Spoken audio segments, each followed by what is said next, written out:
So I want to welcome everybody to this morning's ASCILITE Live webinar about the Community Mentoring Program for 2021. So joining us are Kwong Nui Sim and Michael Cowling, who are our ASCILITE CMP coordinators, and they're going to be taking us through an introduction to program. We'll be hearing from some folks who participated in the CMP program last year, and give you an opportunity to ask questions if you're considering or thinking about joining the program. So without further ado, I'm going to turn it over to you, Michael and Kwong Nui. Thank you, Dev, and welcome everyone, and a great appreciation to all the CMP members from last year, and a big one who is interested in CMP for this year or the years after. So I will hand over to Mike now to talk about what is CMP. Thanks, Kwong Nui. So hi everybody, I'm Michael Cowling. I'm coordinator for the CMP program along with Kwong Nui, who is just speaking to you. So what is the community mentoring program? Well, hopefully if you're here, you probably have some idea already of what the community mentoring program is. It's basically an opportunity for staff to collaborate together, and it can be two staff, it can be more than two staff from different institutions to work towards an agreed upon goal through regular meetings. It is a mentoring program, so if you know what a mentoring program is, this is a mentoring program, and we have mentors and we have mentees that will work together in this program towards a goal. Often that goal is research-based, but that goal doesn't have to be research-based. Over the last few years, we've had people working on workshops, we've had people working on pieces for popular media like The Conversation or the Sydney Morning Herald, but we also have had staff members that have done papers for the ASCILITE conference, which is a common deliverable, or the ASCILITE journal, which is ASCILITE's journal. So you can see on the slide there the official definition in italics from our handbook. And in particular, I think something that's really interesting to highlight from that definition is the networking component, because last year obviously we had COVID and we had this opportunity for staff to connect via the CMP, and I think a lot of our members, our mentees and our mentors really felt a lot of value in being able to network and connect together using the community mentoring program. So even though 2021 is post-COVID, or we'll keep our fingers crossed it's post-COVID, that networking component is still a really important component. And I was really overjoyed to see all of the CMP members talking to each other in the chat. If you look at the chat, you'll see them all waving at each other and saying hello to each other, which I think is a great indication that the networking works really well for us. And you can see that at the bullet at the end, mentees and mentors see value in this for extending their knowledge, for helping them with research, and of course for their career as well. But mentors see value in it as well in terms of their increasing networks, understanding new areas, and also a focus on their own career needs. And if you look in the chat again, you'll see that you'll see quite a few of our mentors from previous years. Michael Sankey commented at the beginning, and Michael has been a mentor now for 5 years in the CMP, so he certainly sees value not just as a mentee but also in his role as a mentor, and he's told me that I'm not giving anything away. So that's what CMP is. The applications are due on the 1st as either a mentor or a mentee. We'd welcome an application from you for either of those, depending on where you are in your career. But what we thought we'd do here is we thought we would give you an opportunity to hear from some of those previous mentors and mentees that I mentioned. And so I'm going to hand back.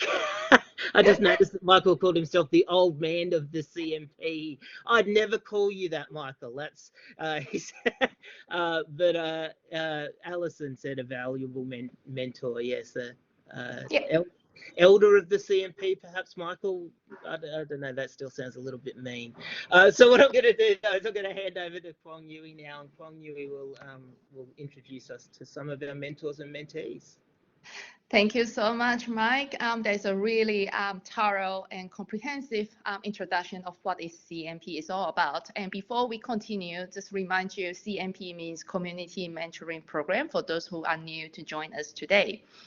So let's start with listening to some real sharing experiences from CMP mentors from last year. And first out is Camille. Are you here? Yes, I'm here. Hi. Hi. Hi, everyone, and welcome this morning. This is my second meeting for the morning. My first meeting was at 5 a.m. So when you're doing mentoring, that's something that you should keep in mind, that mentoring across time zones it happens at all hours of the day, but it's very still rewarding. So my mentoring process through this program was with a fellow colleague, Maze. And one thing I would say is that in my mentoring process is that I never see it as a hierarchy, but I see it as a peer-to-peer, regardless of the experience of the person coming in. So I love, as Michael and Kwong Nui highlighted, looking for valuable outputs and making connections. Networking is my biggest thing. Maze got out of it, she was looking for the professional relationships and more publishing and research output.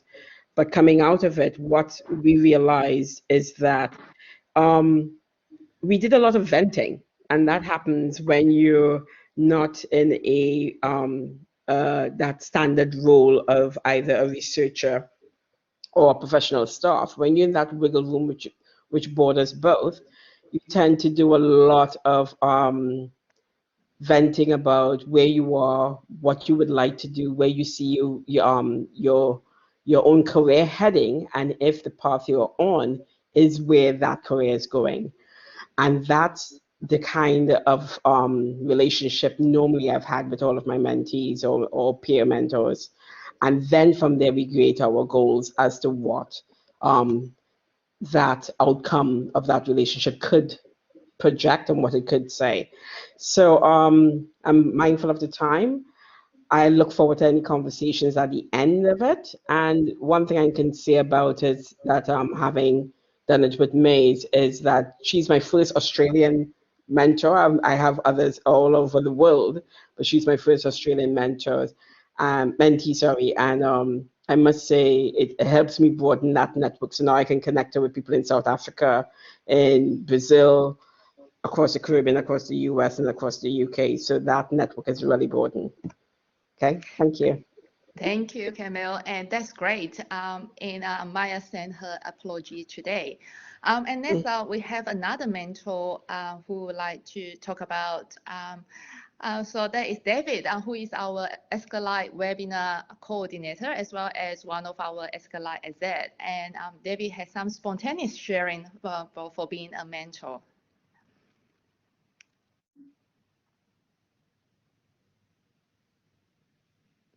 Hi, David. Are you there? Yeah, sorry about that. A little trouble getting the mouse to work.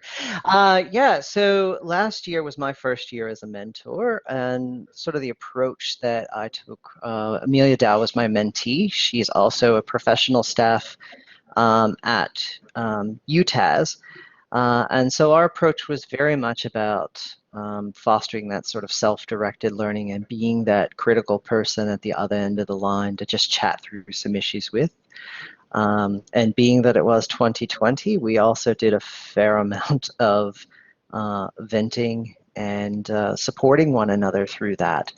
So I'd say the value in doing the mentoring program was to be able to have those connections and those critical conversations and to be a bit vulnerable in having a safe space to be a bit vulnerable to talk about what we were trying to do. At the same time, we did have some structured work that we did based on Amelia's sort of goals and objectives for wanting to do it. But as a professional staff person, they weren't as much research oriented as they were things that she could take back and directly apply in her work.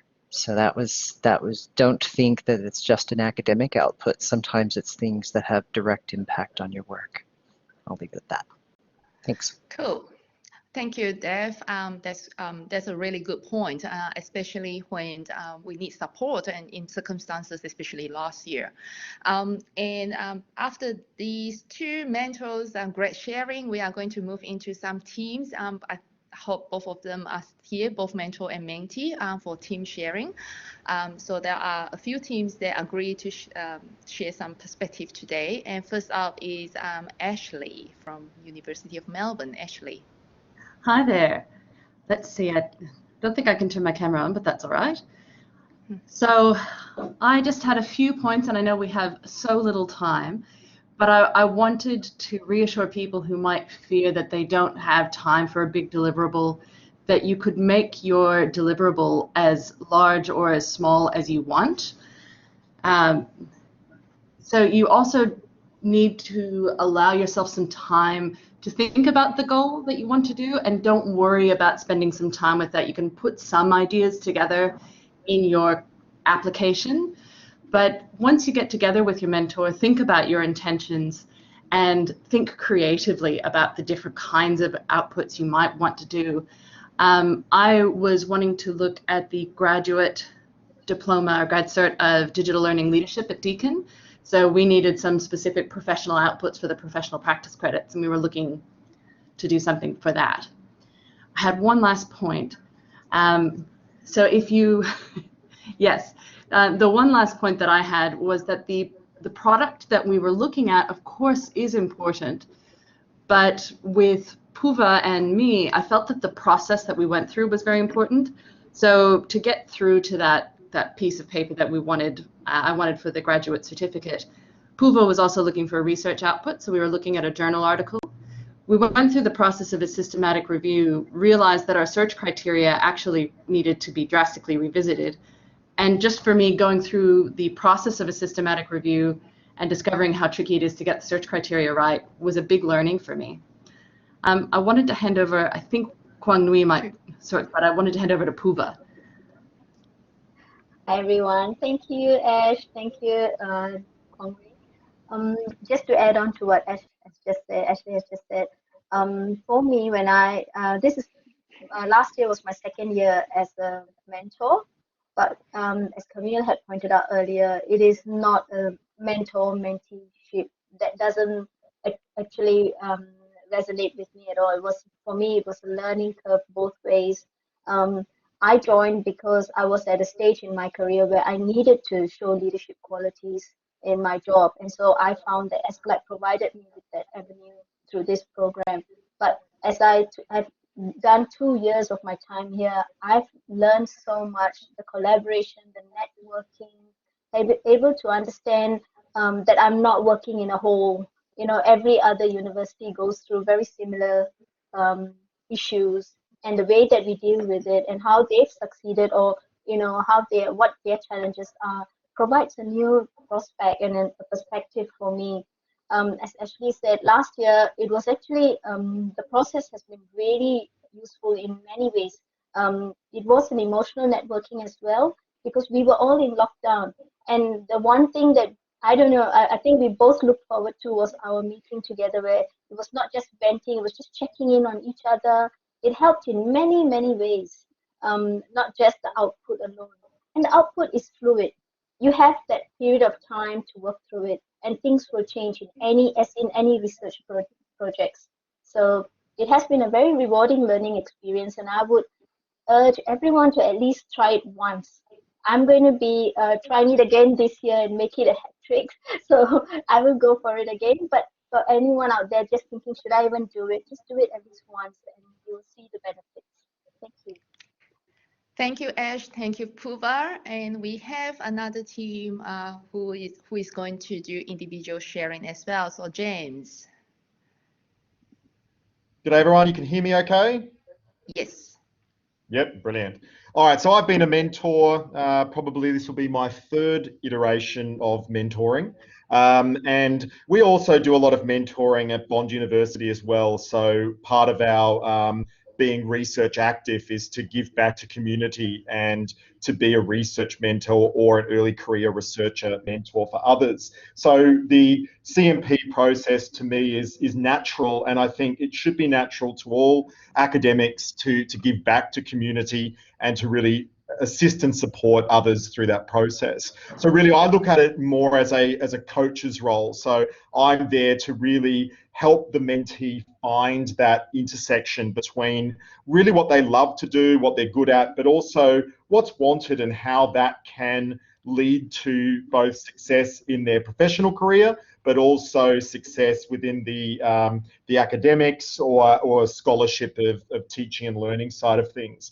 And I had a great opportunity last year to work with Ger Post, who will be talking as well. And we just happened to have a meeting prior to this one about the future of our research, where we can take it, and the collaborative nature of what we worked on last year in relation to esports and critical thinking that we published as part of the ASCILITE conference last year, and where we're going to take that next into both a research as well as potentially a micro-credentialed outcome of the work that we're doing together. So I don't see mentoring as ending at the end of the calendar year, and in fact mentoring is really just the beginning of the relationship that you can have together and with others that can really take amazing and new opportunities that both the mentor and the mentee never really thought about in the first place. So, Ger, would you like to add on to what James said? Yes, I think James said it really well, because I think before I started the CMP project, I probably didn't even realize how much I could learn and what I could learn. I'm fairly new to educational research, and also the online version of it, analytics, how you can use it to reflect on your teaching and on your the materials that you make. So in that way, this little project on critical thinking and esports provided a really nice opportunity to learn a lot from James, and that went from how you can reflect on these things to how to publish on these findings that you may get. So yeah, I'd like to reiterate the message that you can really start on a nice and small project, and that can bring really big lessons to learn. At least that's what it was for me. Thank you both, and that's exciting to know that you are continuing to do the work that you have established last year to this year. And for the next couple of teams, they are going to do a shared presentation. So first out, we have a more mature mentor, Michael, Sankey, and the mentee, Amanda. Who would like to go first? That's a good question. Amanda, do you want to kick it off? Yeah, I can do that. It's hard to encapsulate everything that you'll gain from the mentor-mentee relationship. As you can see on the screen, particularly at the outcomes below, we're able to achieve some publication outputs, which I am very thankful for, and also provide, a sense of emotional support, as others have also mentioned. And whilst the relationship also involved other things, went beyond this, I'd probably surmise and promote the CMP as a very valuable and worthwhile experience. I'm someone who's relatively new to the tertiary sector and also the profession, so I had very few connections to professionals, particularly outside of my current institution. So thanks to the expertise and guidance of my mentor, I was able to engage in this research process, which is highlighted here. Produce a piece of literature, present to other professionals across the sector, and then also establish a greater professional network. I did have a few more LinkedIn connections from it. So I don't feel this would have been possible or perhaps as quick without the mentoring process. So I want to take this opportunity to publicly thank Michael, the elder, the grandpa of the CMP, for his generosity guidance and expertise. He's a really kind and wonderful mentor, so I really recommend the program. Whether you're a new or even seasoned professional, you'll definitely get something positive from the experience. Yeah, thanks, Amanda. And it's kind of that mentoring thing. It's part of our community of educational designers and academic developers that we do help each other. And so it's and we saw that even in the results of the survey that we did, where we had 90 designers participate. And the whole notion that they and you are willing to share their experiences has been phenomenal, particularly over this COVID period. So look, this is another arm of that sharing across the community.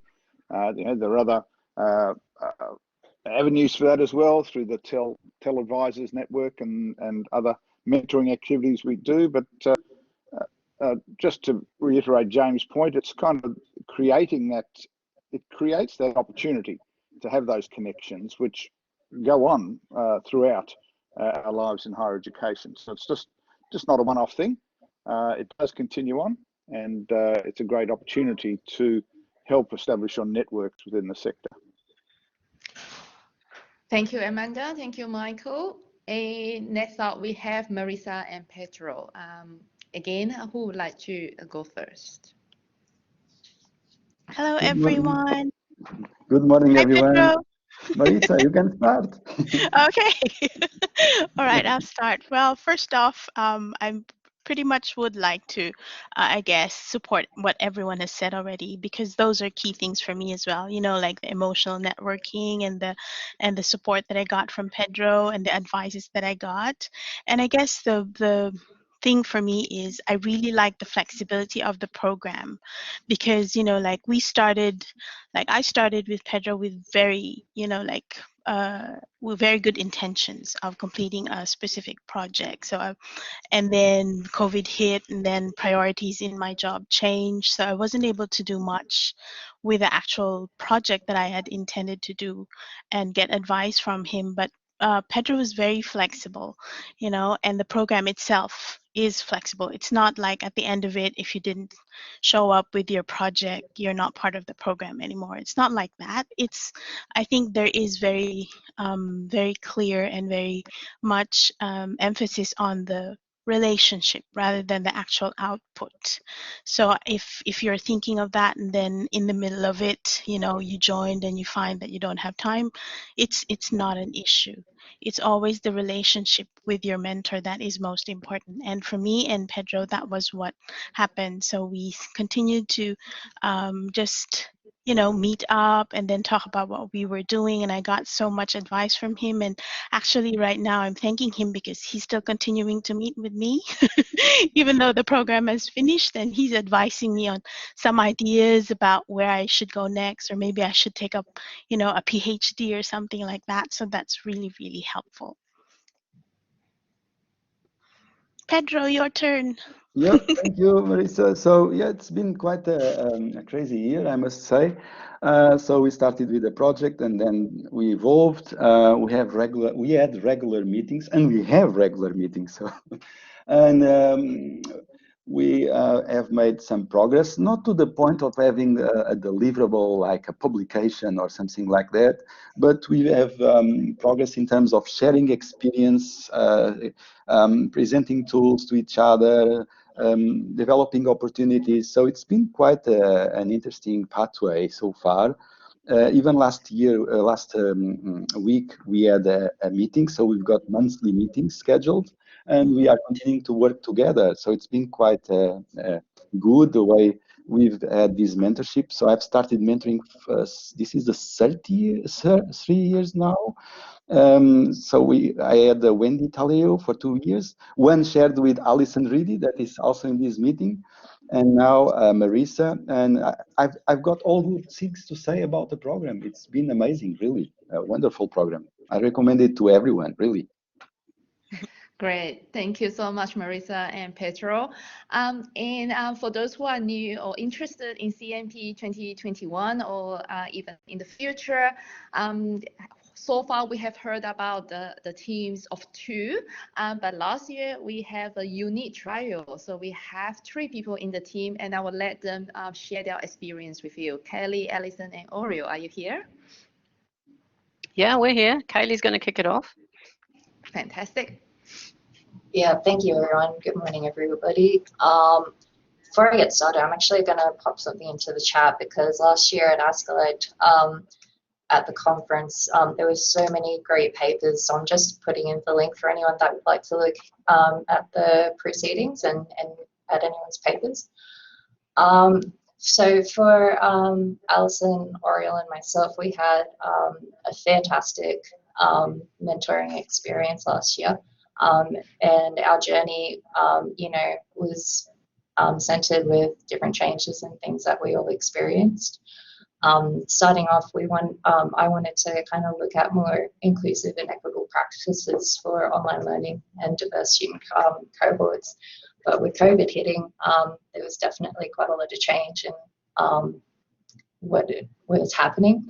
And so for us, a lot of our conversations and catch-ups were, you know, about that venting. So there was quite a lot of cathartic chatting that we had, but also it was really uplifting and empowering for us to, you know, get together and talk about things that mattered to us and how we could see where we added positive impacts in our work and within the sector as well.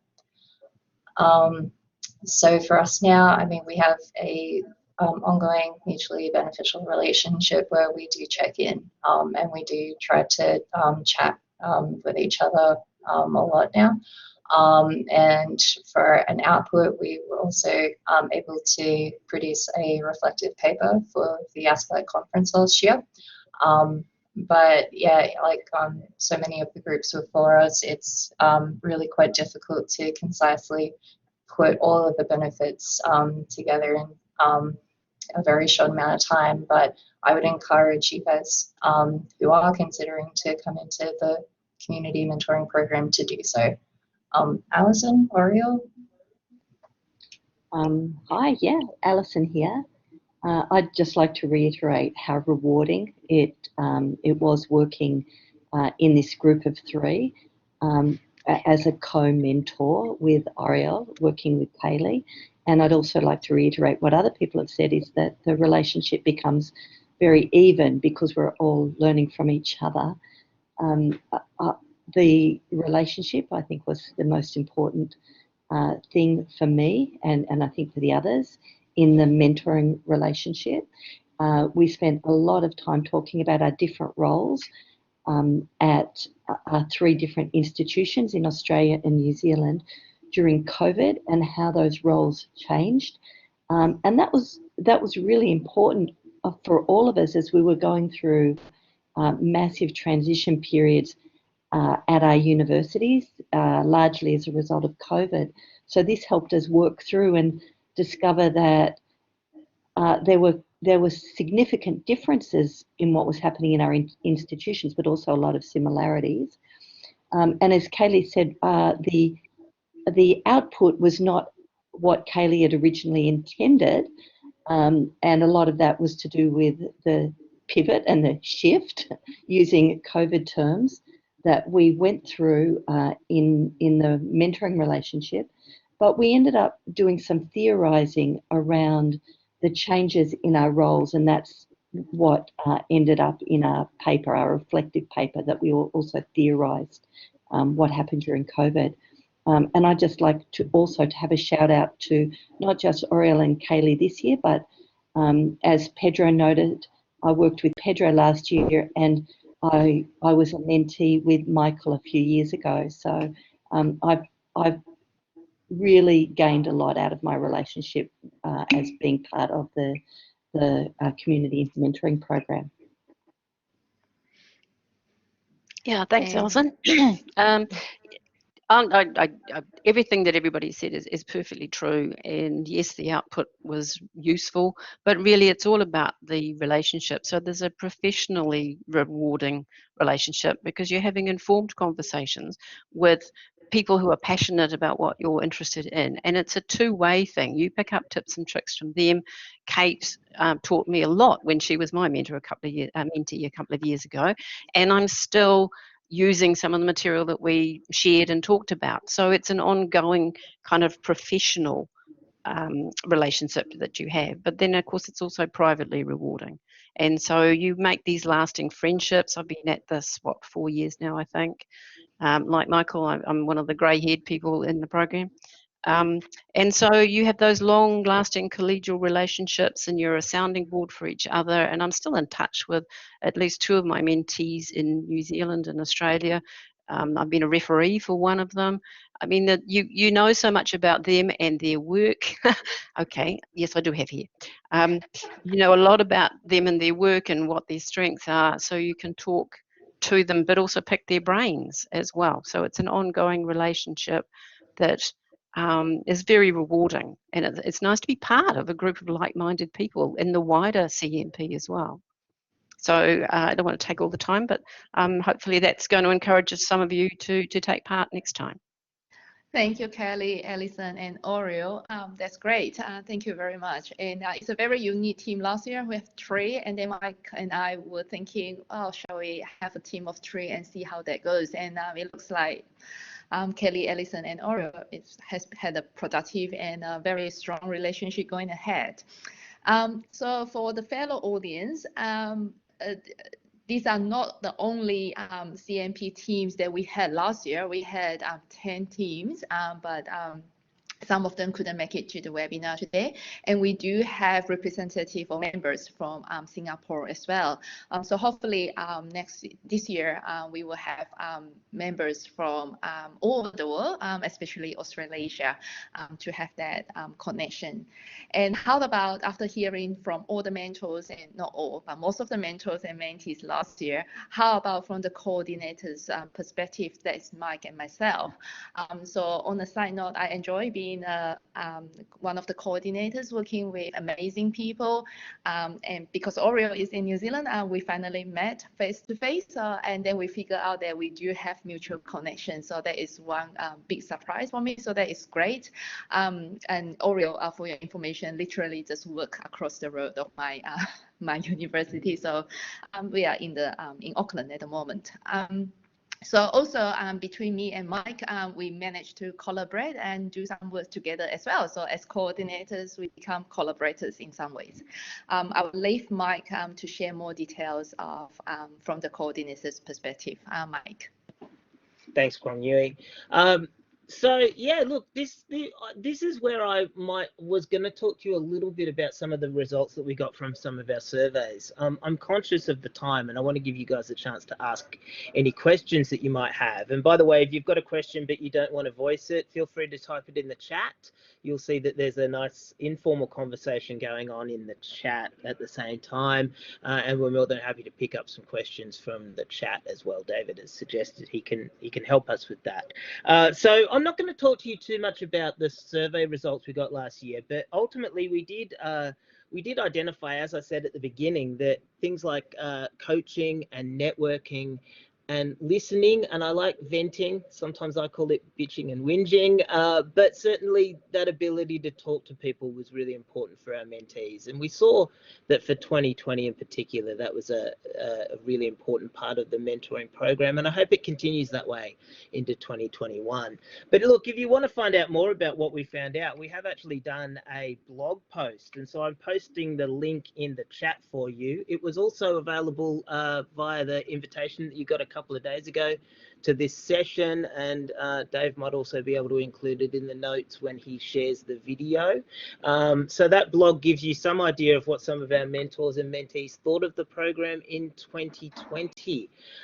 Like Kwong Yui though, as I've been listening to all of these mentors and mentees, I must admit I've been thinking about my own experience, and even though I was the coordinator last year, I was a CMP mentor and mentee for 3 years prior to that. So actually, it's my 5th year this year that I think about it. And it was a really valuable experience. And I've been thinking about working with those. Initially as a mentee, my first year was as a mentee, and working with my mentor, which was Karina Busso from she's now in the UK at Open University UK. She was an ASCILITE fellow, and I learned so much from Karina, and I still work with Karina a lot on the Open Educational Practice Special Interest Group, which I've continued to be a part of, and in fact I emailed Karina a couple of days ago. And I remember last year working with a group with James Birt. You heard from James a little bit earlier. We worked in a collaborative community mentoring program, the same as Oriel and Alison and Kalie just told you about. And we worked as a really equal partners group. We all talked together about the outputs that we would produce, and worked together with some of those learning designers and some academics from a range of institutions, University of Melbourne, English Australia. There was a bunch of different institutions, and I'm still in contact with some of those people as well. Julie, in fact, is now the Associate Director at USQ of Learning and Teaching, or one of the Learning and Teaching sections. And Charlotte won the best paper at the ASCILITE conference that year, which was really exciting for her. So there are lots of opportunities to connect with people and network with people, and I guess that's probably the overarching message that I'm hearing from people today, which is great, as well as the idea that it's as valuable for the mentors as it is for the mentees, which I think is really, really important. So I kind of stole your talking stick there, Kwong Nui, and didn't actually talk about what you wanted me to talk about. But if people want more details on what we found, then they can certainly follow the link in the chat. And then if you want to apply for the program, Kwong Nui has put up the link to the community mentoring program there on the slides. So I'm going to stop talking. I'll give the talking stick back to Kwong Nui.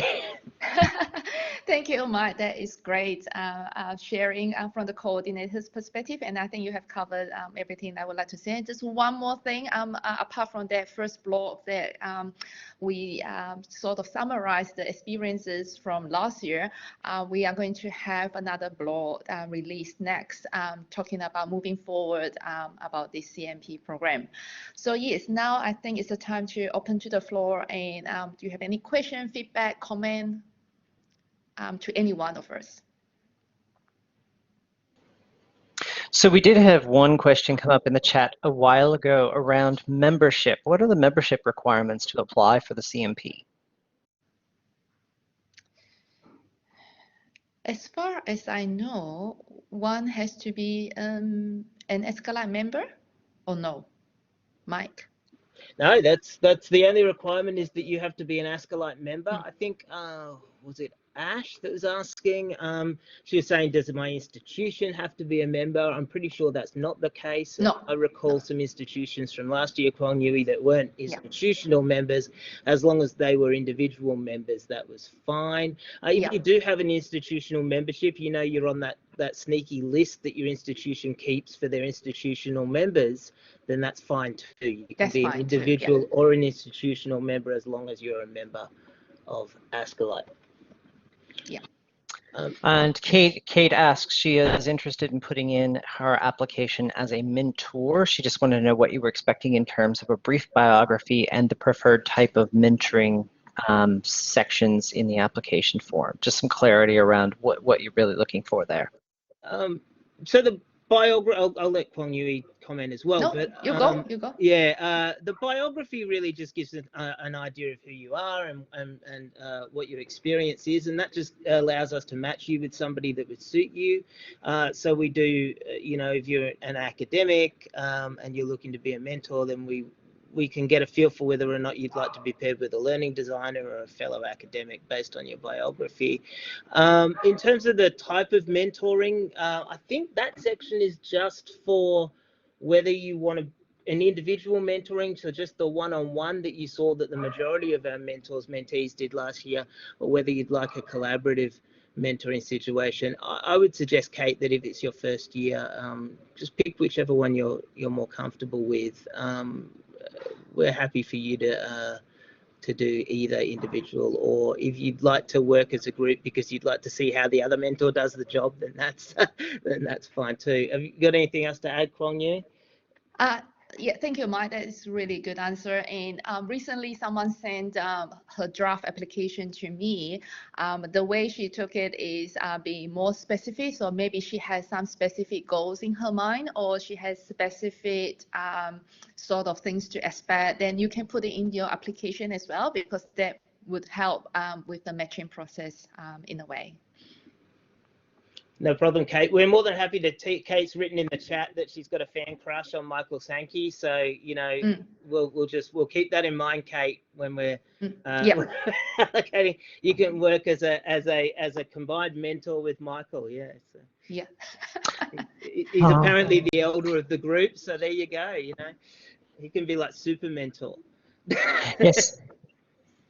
And Oriel pointed out something that we haven't covered yet in the webinar, the other benefits, such as the discount for the conference. Do you guys want to talk to that?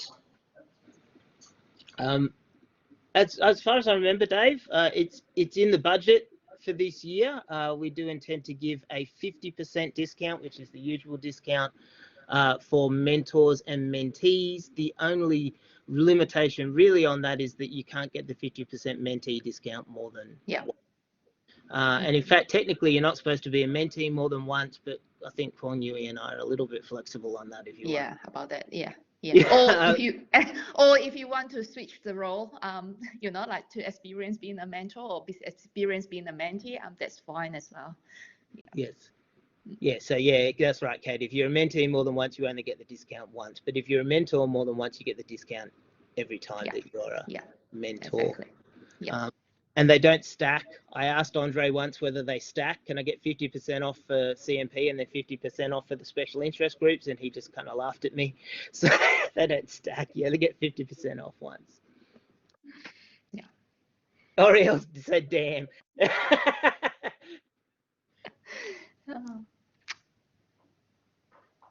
Any other questions, ladies and gentlemen? Yeah, or any comment, feedback, concern, but feel free to get in touch with us if you have specific questions. Mike and I are more than welcome to your questions and feedback, or if you can't get hold of our emails, you can email to the generate ASCILITE email, and then it will be forwarded to Mike and myself. That's it, yeah. That's but you should be able to find us if you do a Google. I'm at Central Queensland University, and Kwong Nui's at AUT, Auckland University of Technology. So if you Google our names and our unis, I'm sure you'll find us. And look, don't be afraid to touch base with us and have a chat to us and send us an email. As you've probably noticed from the chat, there you go, they're on the slide. Kwong Nui's got them on the slide. I just realized I did put it on the slide. So yes, here we go. Here's our direct email. Excellent. So, and yeah, look, ladies and gents, don't be afraid to touch base with us. As you've seen in the chat, it's a pretty informal community. We're all just sort of having fun, and it's not formal, and we all know each other, and we all talk to each other, and we all communicate. So we will welcome you into the CMP community. So if you're even a bit apprehensive, just send Kwong Nui an email and have a chat, and we'll help you become more comfortable with it. It is a very welcoming community. I think it's a welcoming community, but maybe I'm biased.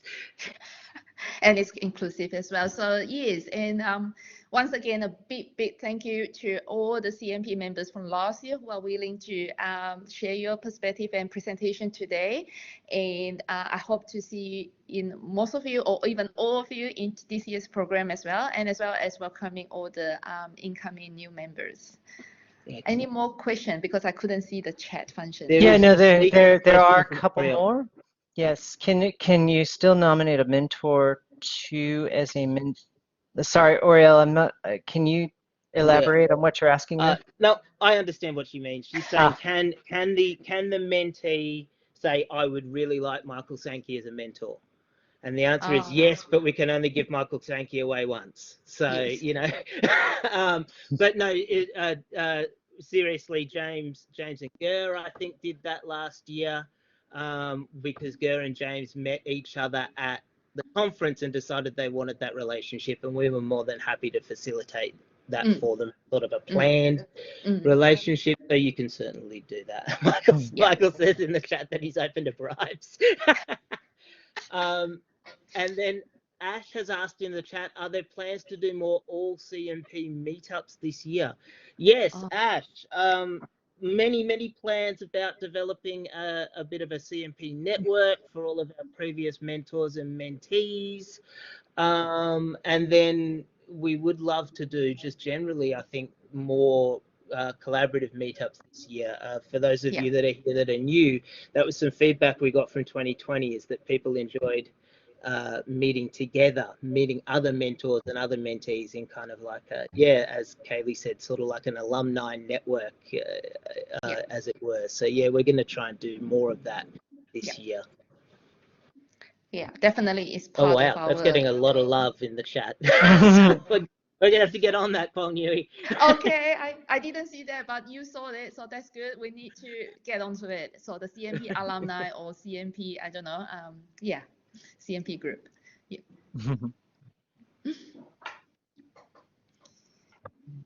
Okay. Well, okay. All right. Thanks everyone for coming to today's ASCILITE Live webinar. I think that's a wrap. Our next webinar will be taking place around the end of, around the middle of February, and will be around assessment. So please stay tuned to the ASCILITE Live or ASCILITE Digest or the website for updates on that. And we look forward to seeing you again soon. Thanks again for attending.